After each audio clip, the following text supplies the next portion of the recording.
जैसे कि अभी तो हम छोटी ड्राइंग्स में काम कर रहे हैं, आगे जब हम बड़ी ड्राइंग्स में काम करेंगे तो क्या होगा कि जब ड्राइंग बड़ी होती है और उसमें काफ़ी सारी ऑब्जेक्ट्स होती हैं, तो ऑब्जेक्ट्स को मैनेज करना मुश्किल हो जाता है क्योंकि उसमें काफ़ी सारी ऑब्जेक्ट्स होती हैं। तो ऐसे में हम क्या करते हैं कि हम अपनी ड्राइंग के अलग अलग हिस्से कर देते हैं, उसे अलग अलग पार्ट्स में डिवाइड कर देते हैं, जिन्हें हम लेयर्स कहते हैं। तो लेयर्स बेसिकली अपनी ड्राइंग को अलग अलग हिस्सों में बांटना होता है। इसका एडवांटेज ये है कि इससे एक तो आप अपनी ड्राइंग को आसानी से मैनेज कर सकते हो, जो अदरवाइज बड़ी ड्राइंग्स को मैनेज करना मुश्किल हो जाता है। दूसरा इसका एडवांटेज ये होता है कि इसमें जो है आप अलग अलग कॉम्बिनेशंस देख सकते हैं। जैसे हमने एक मशीनरी की ड्राइंग बनाई, उसके अंदर हमने एक जगह पे राउंड सिलेंडर्स लगा दिए। बाद में हमें पता चला कि हमें राउंड नहीं हेक्सागोनल सिलेंडर्स लगाने थे। अब एक तो ये तरीका है कि मैं उसको डिलीट करूँ, उसकी जगह हेक्सागोनल सिलेंडर्स बनाऊँ, लेकिन उसमें तो काम बढ़ जाएगा कि मिटाया और बनाया। तो ऐसे में अगर हमने लेयर्स में काम किया है तो लेयर्स में एक स्टेट होती है ऑन ऑफ की, मतलब कभी भी अगर आपको किसी काम की ज़रूरत नहीं है तो आप उसे टेम्परेली थोड़ी देर के लिए स्क्रीन से हटा सकते हैं, और वापस अगर आपको उसकी ज़रूरत है तो आप उसे ऑन कर सकते हैं। तो ऐसे आप अलग अलग कॉम्बिनेशंस देख सकते हैं ऑन ऑफ करके। थर्ड इसका एडवांटेज ये होता है कि इसमें जो है आप आसानी से चेंजेस कर सकते हैं। जैसे हमने एक प्लान बनाया, हमने एक नक्शा बनाया, उसके अंदर हमने 50 फर्नीचर आइटम्स रख दिए और बाद में हमने उसको येलो कलर दे दिया। बाद में हमें पता चला कि उसको हमें येलो नहीं ब्राउन कलर देना था।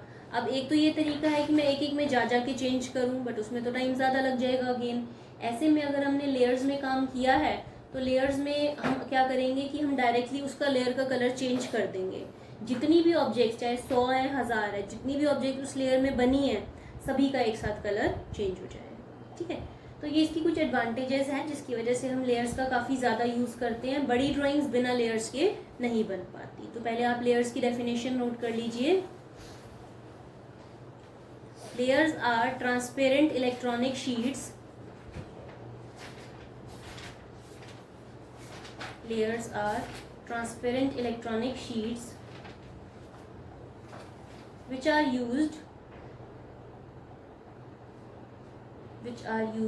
to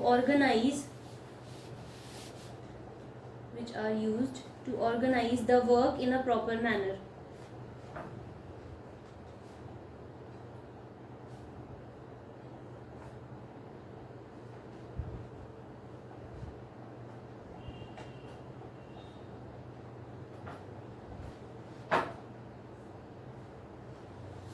तो लेयर्स बेसिकली जो है ना ट्रांसपेरेंट शीट्स मानी जाती हैं।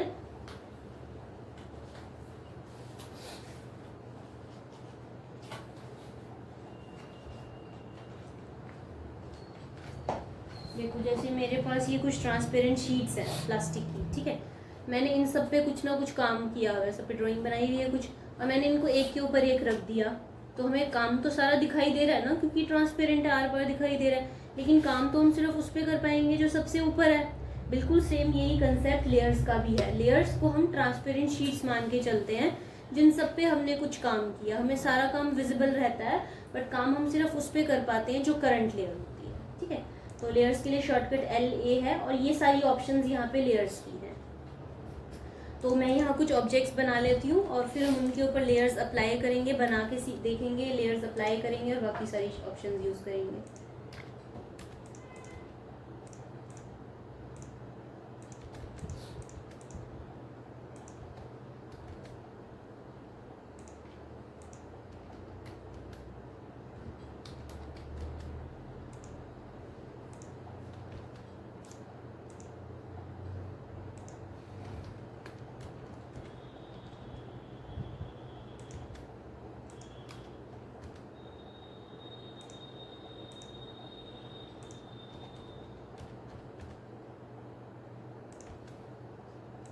तो अब हम पहले लेयर्स बनाने का तरीका समझेंगे। उसके लिए ऑप्शन है लेयर्स प्रॉपर्टी मैनेजर की, आप यहाँ से ले लीजिए, या फिर इसके लिए हम LA एंटर करेंगे तो हमारे आगे जो है ये लेयर्स का बॉक्स खुलकर आ जाता है। इसमें अलग अलग ऑप्शंस हैं। सबसे पहली ऑप्शन है न्यू लेयर की, नई लेयर बनाने के लिए। मैंने इस पर क्लिक किया तो by default layer 1, layer 2, layer 3 इस तरीके से नाम आते हैं। आप अपने हिसाब से नाम दे सकते हैं। जैसे फॉर एग्जांपल कि मैंने कोई मशीनरी की ड्राइंग बनानी है तो मशीनरी के अलग अलग पार्ट्स की लेयर्स बना देंगे। अगर मैं कोई प्लान बना रही हूँ तो उसके अंदर हम door, window, walls, flooring, roof ऐसे अलग अलग लेयर्स बना देंगे।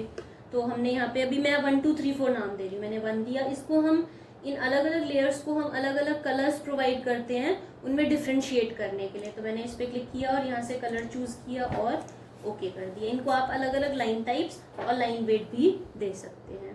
तो फिर से मैंने न्यू पे क्लिक किया, दूसरा नाम दिया, यहाँ पे लिया और ओके कर दिया। फिर से लिया, तीसरा नाम दिया। ऐसे करके जितनी भी लेयर्स पहले आप बनाना चाहते हैं वो आप यहाँ पे बना लीजिए।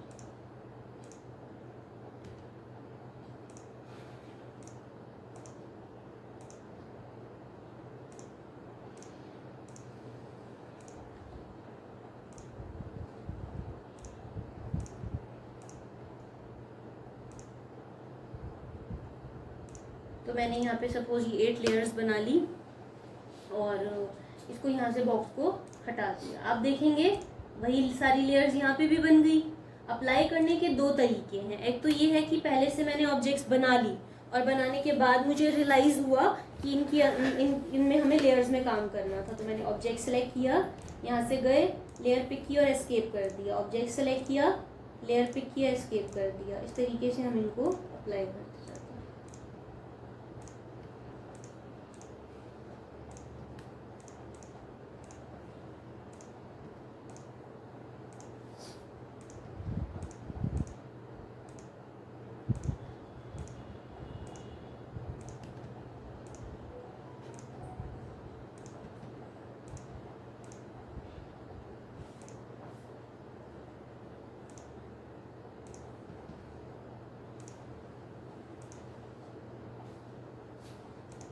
ठीक है। और दूसरा मेथड है कि आप कोई भी लेयर पिक कर लीजिए। जो भी लेयर आप पिक करते हैं ना वो करंट लेयर बन जाती है, और उसके बाद अगर आप कुछ भी काम करते हैं तो उसी लेयर के अंदर ही हो जाता है।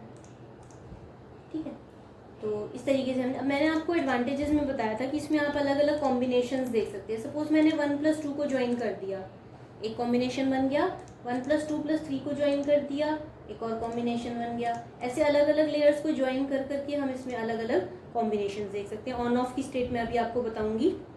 उसके बाद मैंने आपको बताया था कि इसमें हम आसानी से चेंजेस कर सकते हैं। जैसे फॉर एग्जांपल मेरे पास काफ़ी सारे ऑब्जेक्ट्स हैं, मैं इसका एरे कर रही हूँ। अब बाद में हमें बोला जाए कि ये वाली जो ऑब्जेक्ट की लेयर है ना, इसका कलर आपने चेंज करना है। आप क्या करो, लेयर में जाओ, यहाँ से जाकर इसका कलर चेंज कर लो और जो भी आपको चाहिए वो आप ले लो और ओके कर दो। तो इसके अंदर देखिए सभी का कलर चेंज हो गया। पहले ये लाइट सा कलर था, मैंने चेंज किया तो सबका। तो ऐसे इसमें आप आसानी से चेंजेस कर सकते हैं। एक लेयर के अंदर किए गए चेंजेस, जितनी भी ऑब्जेक्ट्स उस लेयर के अंदर बनी है सभी का अंदर चेंजेस अप्लाई हो जाते हैं। लेकिन फिजिकल चेंजेस ये नहीं कि अगर आपने कोई सर्कल ऐड कर दिया, वो हमने कल ब्लॉक में किया था। ब्लॉक में एडिशन या सब्ट्रैक्ट करने पे वो उसमें ऐड ऑन हो जाता है, हम रीडिफाइन करते हैं। तो लेकिन इसमें सिर्फ physical changes, colour, line type या लाइन वेट, एक के अंदर एक लेयर के अंदर किए गए चेंजेस, जितनी भी ऑब्जेक्ट्स उस लेयर में बनी है सभी के अंदर वो चेंजेस, कलर, लाइन टाइप वगैरह अप्लाई हो जाएंगे। ठीक है। फिर से चलते हैं लेयर्स प्रॉपर्टी मैनेजर में। नेक्स्ट ऑप्शन इसमें आती है डिलीटिंग अ लेयर। अब कभी भी अगर आपको किसी टाइम पे किसी लेयर की ज़रूरत नहीं है तो आप उसे पिक करिए एंड डिलीट कर दीजिए। Pick and delete. आप देख रहे हैं कुछ लेयर्स डिलीट हो नहीं पा रही हैं, इस तरीके से एक मैसेज आ रहा है। 3 केसेस में आप लेयर्स को डिलीट नहीं कर सकते। सबसे पहले वो लेयर जिसमें आपने कुछ काम किया हुआ है, बिकॉज अगर आप उसी को ही डिलीट करेंगे तो आपका काम कहाँ जाएगा। दूसरी बात, वो लेयर जो करंट है, जो हमें यहाँ पे दिखाई देती है वो करंट लेयर होती है। जैसे मैंने यहाँ से लिया तो जो हमें यहाँ पे विजिबल है, जैसे ये 3 नंबर की करंट लेयर, आप यहाँ से जाके भी लेयर को करंट बना सकते हैं।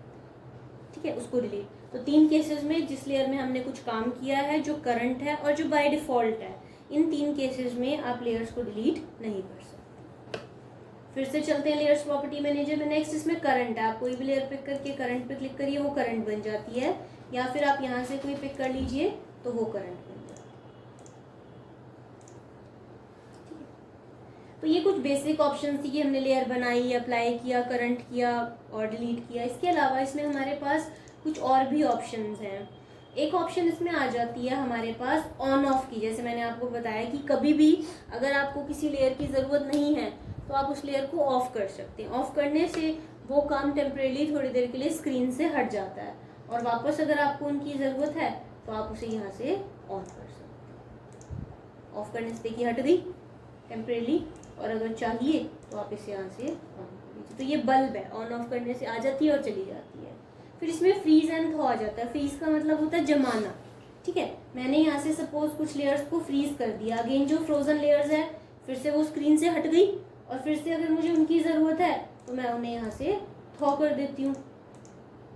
बट आप देख रहे हैं कि ऑन ऑफ करने से भी और फ्रीज ऑफ करने से भी सेम रिजल्ट आ रहा है। ऑफ करने से भी चली गई, फ्रीज करने से भी चली गई, ऑन करने से भी आ गई, थॉ करने से भी आ गई। तो दोनों में डिफरेंस क्या रहा? देखने में विजिबली तो कोई भी डिफरेंस नहीं है, बट एक्चुअली में दोनों में डिफरेंस है। क्या डिफरेंस है? ऑटोकैड में एक प्रोसेस होता है रीजनरेशन, पहले आप उसकी डेफिनेशन नोट कर लो। रीजनरेशन, इसके बारे में नोट कर लो। It is a process, it is a process in which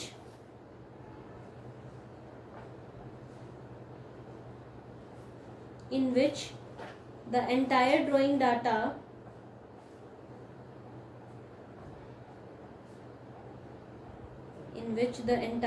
data is recalculated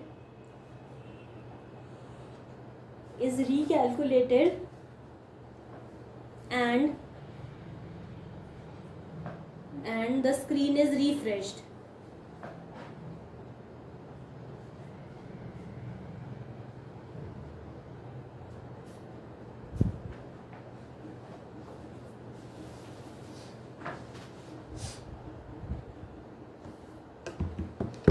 क्या होता है, हम ऑटोकैड में कोई भी ऑब्जेक्ट बनाते हैं ना, तो वो प्रॉपर कैलकुलेशन के बेसिस पे बनती है। सपोज अगर मैंने एक सर्कल बनाया तो उसमें आपसे सेंटर भी पूछता है और रेडियस भी पूछता है। लेकिन कई बार क्या होता है, जब हमारी ड्राइंग बहुत ज़्यादा हैवी हो जाती है ना, तो एट अ टाइम पूरी कैलकुलेशंस परफॉर्म नहीं हो पाती और ऑब्जेक्ट ठीक नहीं बनती। सपोज जैसे हमने एक सर्कल बनाया तो सर्कल में इतने कट्स दिखाई देंगे, ऐसे लगेगा सर्कल नहीं बना, पॉलीगन बना है। ऐसे में हम क्या करेंगे, हम RE एंटर कर देंगे। जैसे ही हम RE एंटर करते हैं ना, वो दोबारा से पूरा ड्राइंग डाटा रिकैलकुलेट करता है और हमारी जो स्क्रीन है वो रिफ्रेश हो जाती है। मतलब जो चेंजेस उस टाइम पे अप्लाई नहीं हुए थे वो अब अप्लाई हो जाते हैं। तो बेसिकली स्क्रीन को रिफ्रेश करने को हम रीजनरेशन कहते हैं। जितनी ज़्यादा हमारी ड्राइंग हैवी होती है उतना ज़्यादा टाइम रीजनरेशन के अंदर लग जाता है। अब सपोज कि हमने कुछ लेयर्स को ऑफ कर दिया, ठीक है। लेयर्स ऑफ करने से स्क्रीन से हट जाती हैं, वो स्क्रीन से तो हट जाती हैं लेकिन फिर भी वो रीजनरेशन के अंदर पार्ट लेती हैं। मतलब एक तरीके से हमारी ड्राइंग जितनी पहले हैवी थी अभी भी उतनी ही हैवी रहेगी और रीजनरेशन में सेम उतना टाइम लगेगा जितना पहले लग रहा था, उससे कोई फर्क नहीं पड़ेगा ड्राइंग के साइज पे। लेकिन अगर मैं कुछ लेयर्स को फ्रीज कर देती हूँ तो जो फ्रोजन लेयर्स हैं वो रीजनरेशन में पार्ट नहीं लेंगी और एक तरीके से हमारी ड्राइंग हल्की हो जाएगी और रीजनरेशन में टाइम कम लगेगा। तो ये दोनों के बीच में डिफरेंस है कि ऑफ लेयर्स रीजनरेशन में पार्ट लेती हैं लेकिन फ्रोजन लेयर्स रीजनरेशन में पार्ट नहीं लेती और रीजनरेशन में टाइम कम लगता है स्क्रीन को रिफ्रेश करने में। बेसिकली बस ये डिफरेंस है। दूसरा डिफरेंस है कि जो करंट लेयर है, जैसे 6 नंबर की जो लेयर है ये करंट है, इसको अगर आप ऑफ कर देते हैं, ऑफ हो गई, ठीक है। ऑफ करने के बाद भी अगर आप इसमें कुछ काम करेंगे ना तो ये वापस हो जाएगा, मतलब ऑन करने पे वापस दिखाई देगा आपको। लेकिन अगर मैं कुछ लेयर्स को फ्रीज कर देती हूँ तो जो फ्रोजन लेयर्स है ना वो रीजनरेशन के अंदर पार्ट नहीं लेंगी और एक तरीके से हमारी ड्राइंग हल्की हो जाएगी और रीजनरेशन में टाइम कम लगेगा। और ये तो हो गया दूसरा। और जो करंट लेयर है उसको अगर आप फ्रीज कर देते हो, जैसे मैंने फ्रीज कर दी, तो जो है ये फ्रीज नहीं हो पाएगी, ठीक है। तो करंट लेयर ऑफ हो जाती है और काम भी हो जाता है ऑफ लेयर के अंदर। लेकिन फ्रीज अगर आप करते हो 6 नंबर की जो लेयर करंट है वो नहीं हो पाएगी। एक इसमें लॉक अनलॉक आ जाता है। जैसे आपने देखा जब मैंने कुछ लेयर्स को ऑफ या फ्रीज किया तो स्क्रीन से हट गई, बट मैं ये चाहती हूँ कि वो लेयर स्क्रीन पे तो रहे लेकिन उसके अंदर कोई चेंजेस ना हो पाए। उसके लिए हम लेयर को लॉक कर देते हैं। लॉक करने से वो लेयर आपको स्क्रीन पे तो दिखाई देगी लेकिन उसके अंदर कोई चेंजेस नहीं हो पाएंगे। लॉक लेयर देखो लाइट कलर में हो गई थोड़ी सी, और उसके क्लोज लेके जाओगे ना तो लॉक का निशान लगा जाएगा और कुछ भी चेंज करने की कोशिश करोगे तो ये नहीं कर पाएगा। स्पेशली जब आप 3D में काम करेंगे ना तो क्या होता है, 3D में काफ़ी सारी ऑब्जेक्ट्स होती हैं, ओवरलैपिंग भी होती है, एक के ऊपर एक ऑब्जेक्ट होती है। तो ऐसे में जो है हम सेलेक्ट तो कोई ऑब्जेक्ट करते हैं, सिलेक्शन किसी और की हो जाती है, तो ऐसे में हम उसको लॉक कर देते हैं कि हमें दिखाई भी दे रही है लेकिन कोई चेंज